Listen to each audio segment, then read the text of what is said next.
Olá, olá, prezados amigos, sejam muito bem-vindos aqui ao meu canal. Sou o professor Pedro Coelho e no vídeo de hoje eu vou falar sobre um tema muito importante que envolve interdisciplinariedade, exatamente trazendo duas pegadinhas de prova. Antes da gente enfrentar essa temática, deixa eu já te pedir para deixar o joinha e se você não está inscrito, se inscreve e aciona o sininho, porque sempre que eu trouxer conteúdo novo, você vai ser devidamente notificado. E presta atenção aqui, direto e reto. O tema de hoje envolve a questão do exercício da função de vigilante. Claro, quando a gente fala em vigilante, é aquele que faz a vigilância armada. Presta atenção porque isso aqui é muito importante. Os senhores sabem que todo indivíduo que almeja fazer esse exercício ou exercer essa função laboral precisa se submeter a algumas determinadas condicionantes, a um curso específico de treinamento e de habilitação para essa função, entre outras coisas. E um ponto muito importante que, vez por outra, aparece em prova de concurso público e, aliás,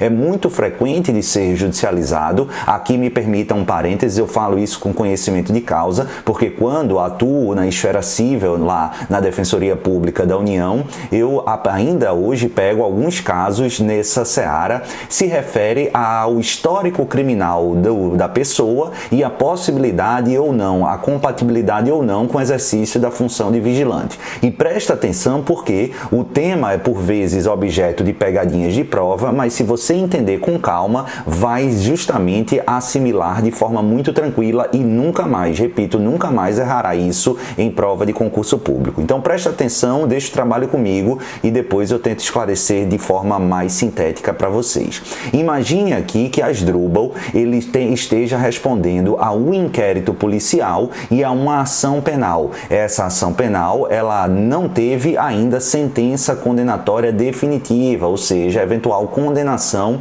não transitou em julgado. Nessa circunstância, será que Asdrubal pode se habilitar e eventualmente exercer a função de vigilante? E perceba, depois de alguma controvérsia, o entendimento que tem se revelado majoritário no Superior Tribunal de Justiça, pelo menos desde 2017, ou seja, há 5 anos, é justamente no sentido positivo, porque aqui, eventual vedação estaria violando o reflexo justamente de um dos princípios mais caros ao direito processual penal brasileiro e, por que não, da própria Constituição.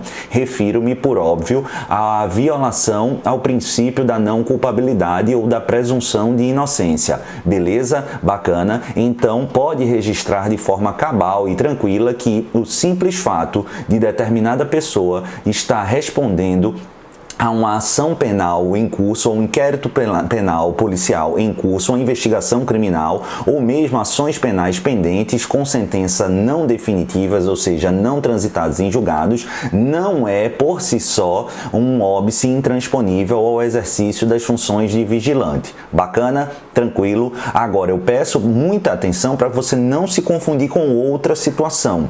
Veja, o primeiro ponto dessa outra situação, ele é até intuitivo e mais simples.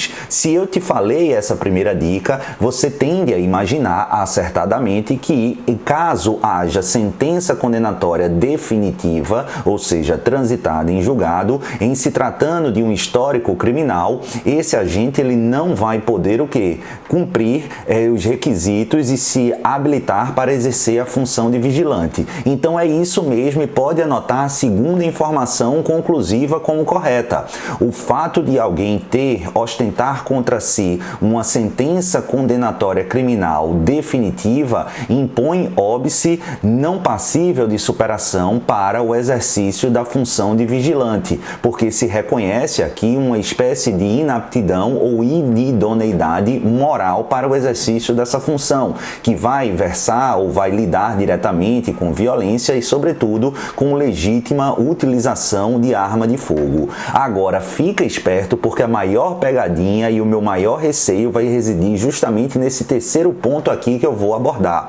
E se você não deixou o seu joinha, deixa agora, porque senão vai errar na prova. E se não tiver inscrito aqui no canal, se inscreve, aciona o sininho e aí vai estar atualizado 100% nessas matérias. E aí sim, qual é o meu grande receio? É que o seu examinador, ele traga uma situação em que Asdrubal teve a sentença penal condenatória transitada em julgado, mas cuja a punibilidade punibilidade já tenha restado extinta há mais de 5 anos, fazendo aqui uma tentativa de conexão com o artigo 64, inciso 1º do Código Penal, porque a gente sabe que para fins de reincidência, essa condenação definitiva ela tem o prazo quinquenal, só haverá reincidência se houver um novo crime, uma nova infração penal praticada nesse espaço de 5 anos após a extinção da punibilidade. Do contrário, já vai ter afastado esse prazo para a reincidência. Pedro, afastado esse prazo para reincidência, se o agente tiver